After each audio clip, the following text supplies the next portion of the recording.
అంతర్జాతీయ మహిళల క్రికెట్లో అలిస్సా హీలీ ఓ సంచలనం. ఆస్ట్రేలియా తరఫున ఎన్నో అద్భుతాలు చేసింది. బ్యాటర్గా, వికెట్ కీపర్గా, కెప్టెన్గా ఆస్ట్రేలియా అభిమానులకు ఎన్నో మెమరీస్ ను అందించింది. కెరీర్లో 6 టీ20 ప్రపంచ కప్లు, 2 వన్డే వరల్డ్ కప్లను ముద్దాడింది. అంతర్జాతీయ కెరీర్లో మొత్తంగా 8 ప్రపంచ కప్లతో ప్రత్యేకతను చాటుకుంది. అయితే 35 ఏళ్ల అలిస్సా హీలీ రిటైర్మెంట్ ను ప్రకటించింది. స్వదేశంలో భారత్తో ఆడే సిరీసే కెరీర్లో చివరిదని అనౌన్స్ చేసింది.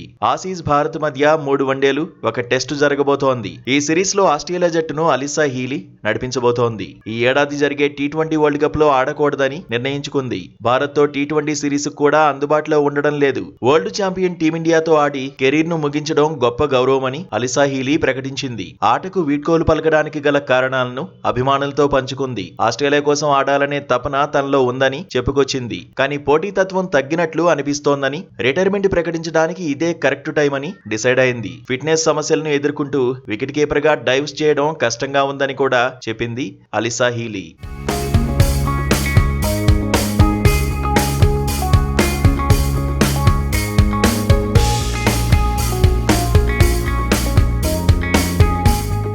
ఆస్ట్రేలియా తరఫున అలిస్సా హీలీ 10 టెస్టుల్లో బరిలోకి దిగింది. 489 పరుగులు సాధించింది. ఇందులో 3 హాఫ్ సెంచరీలు ఉన్నాయి. ఇప్పటివరకు 123 వన్డేల్లో బరిలోకి దిగింది. 3563 పరుగులు సాధించింది. యావరేజ్ 36. వన్డేల్లో 7 సెంచరీలతో పాటు 18 హాఫ్ సెంచరీలు కొట్టింది. 162 టీ20ల్లో 3054 పరుగులు సాధించింది. యావరేజ్ 25. 1 సెంచరీతో పాటు 17 హాఫ్ సెంచరీలు కొట్టింది. Australia star bowler Mitchell Starc భార్యే అలిస్సా హీలీ. కెరీర్ లో సంచలన ఇన్నింగ్స్ తో అభిమానులను అలరించిన సందర్భాలు చాలానే ఉన్నాయి. అందులో 2022లో ఆడిన ఇన్నింగ్స్ హైలైట్. 3 ఏళ్ల క్రితం జరిగిన టీ20 వరల్డ్ కప్ లో అలిస్సా హీలీ ఏకంగా 170 పరుగులు చేసింది. 100 బంతుల్లో 100 పరుగులు సాధించిన అలిస్సా హీలీ ఆ తర్వాత 38 బంతుల్లోనే 70 పరుగులు కొట్టింది. గతేడాది విశాఖపట్నంలో భారత్ పైన చెలరేగింది. వన్డే వరల్డ్ కప్ లో 331 పరుగుల చేజింగ్ లో మెరుపు ఇన్నింగ్స్ ఆడింది. 107 బంతుల్లోనే 142 పరుగులు సాధించింది.